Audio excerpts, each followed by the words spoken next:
It began like any typical Sunday morning. My wife, Lena, dressed around 9 a.m., grabbed her bag, and said she was off to church with her cousin. She'd been attending services regularly for months, sometimes staying for prayer groups or coffee afterward.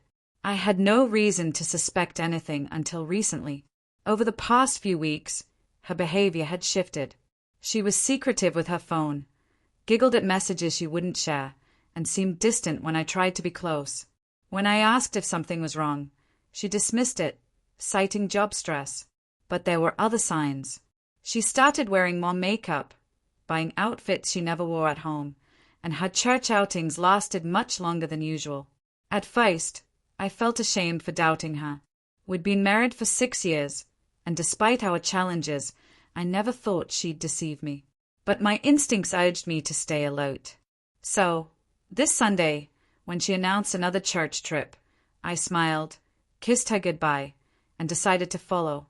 I waited 5 minutes, then drove, keeping a few blocks behind. Her route didn't lead to any local churches. Instead, she wound through unfamiliar streets to a quiet residential area. She parked, stepped out, and walked confidently to a house. A man opened the door, flashed a wide smile, and pulled her into an embrace. They disappeared inside. I sat in my car, frozen. I didn't know him, but I knew what I'd seen. This wasn't church. This wasn't her cousin. This was betrayal.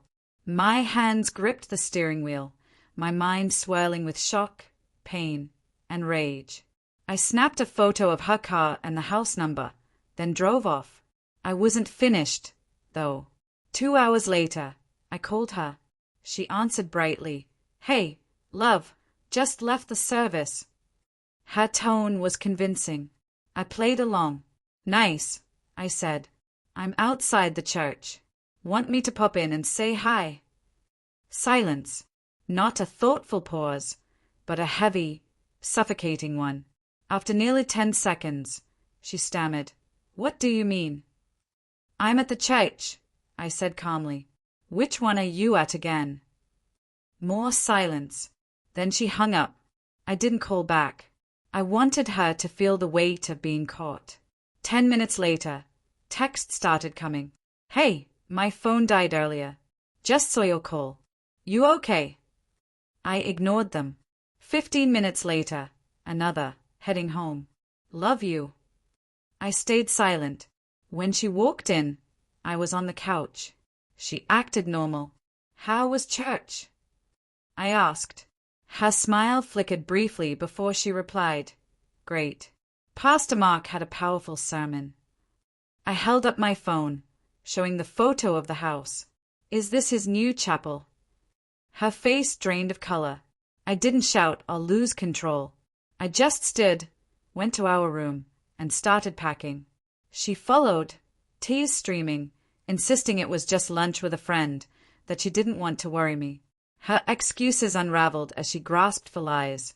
I told her I needed space and left to stay with my sister. Over the next few days, the truth emerged. The man was a former co-worker she'd reconnected with. It had been going on for 3 months. She swore it was only talking, but I wasn't naive. Emotional betrayal cuts just as deep. Her cousin was unaware, used as a cover while Lena lied to us both. Her family was appalled when they learned the truth. We tried counseling, but it didn't work. I couldn't trust her. Every phone buzz, every time she left. I wondered. I couldn't live like that. I filed for divorce. She sobbed, pleaded, said it was a mistake. Maybe it was. But broken trust is hard to mend. The woman I thought I knew, the one I gave my heart to, was a stranger. A year later, I've moved forward. I focus on my career, friends, and rebuilding my confidence. Trusting again is tough, but I've learned to heed my instincts. Sometimes, the silence on the other end of a call speaks volumes. I'll never forget the day I said, "I'm outside," and everything changed.